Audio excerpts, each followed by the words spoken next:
ठीक दोपहरी में। हरी ऐसी निंदिया छाई मेरे राजा, जो बन लुटो दोपहरी में। हरी ऐसी निंदिया छाई मेरे राजा, जो बन लुटो दोपहरी में। अरे ना माने बा मन को छोरा, आवे ठीक दोपहरी में।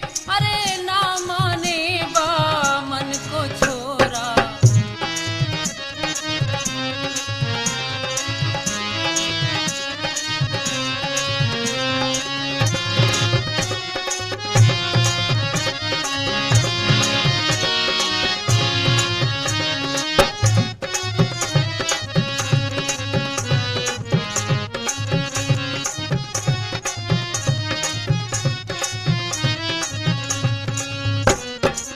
सास मेरी सोवे ससुर मेरो जागे, सास मेरी सोवे ससुर मेरो जागे। ननदी की खाट पीछे मेरे आगे। नंद की खाट पिछत है आगे।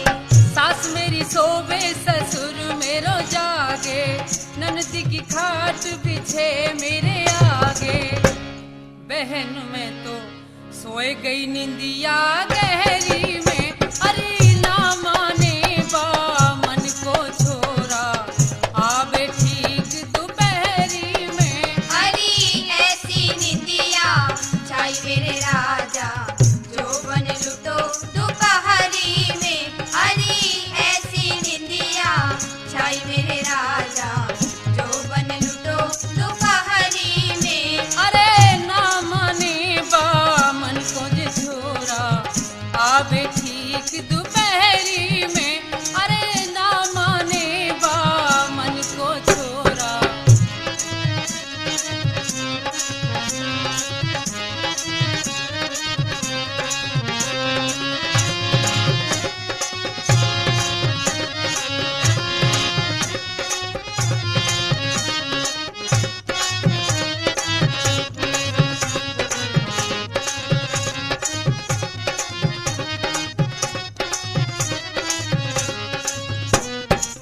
जेठ जिठानी मेरे गए खेतन पे, जेठ जेठानी मेरे गए खेतन पे।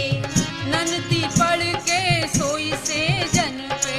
नंदी पड़ के सोई से जन पे। जेठ जिठानी मेरे गए खेतन पे, ननदी पड़ के सोई से जन पे। हरी मेरे राजा गए कचहरी में। अरे ना माने बा मन को छोरा, आवे ठीक दोपहरी में। हरी ऐसी निंदिया छाई मेरे राजा, जो बन लुटो दोपहरी में।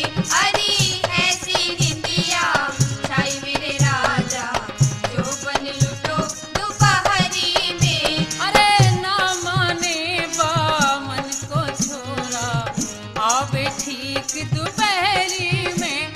अरे ना माने बा मन को छोरा।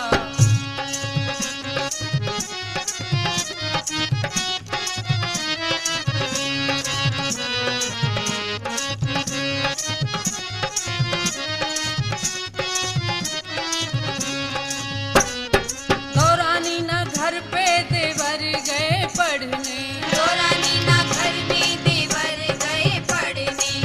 ननदी जाए खेली सखियन में। नंदी जाए खेली सखियन में। दौरानी ना घर पे देवर गए पढ़ने, ननदी जाए खेली सखियन में। बहन देख तड़फूं रोज भतेरी में। हरी ना माने बा मन को छोरा, आवे ठीक दोपहरी में। हरी ऐसी निंदिया छाई मेरे राजा, जो बन लुटो दोपहरी में। हरी ऐसी निंदिया छाई मेरे राजा, जो बन लुटो दोपहरी में। अरे ना माने बा मन को छोरा, आवे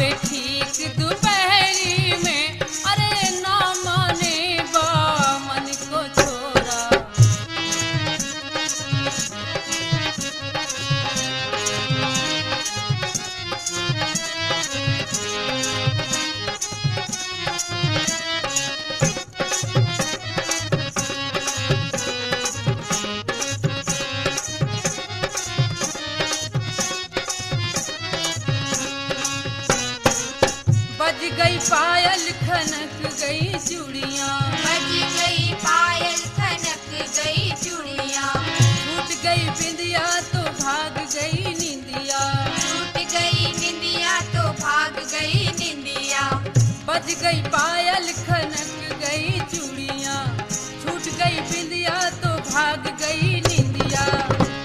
अरे बहन मैंने ढूंढी ना मिली मसेरी में, अरे ना माने बा मन को छोरा आवे ठीक दोपहरी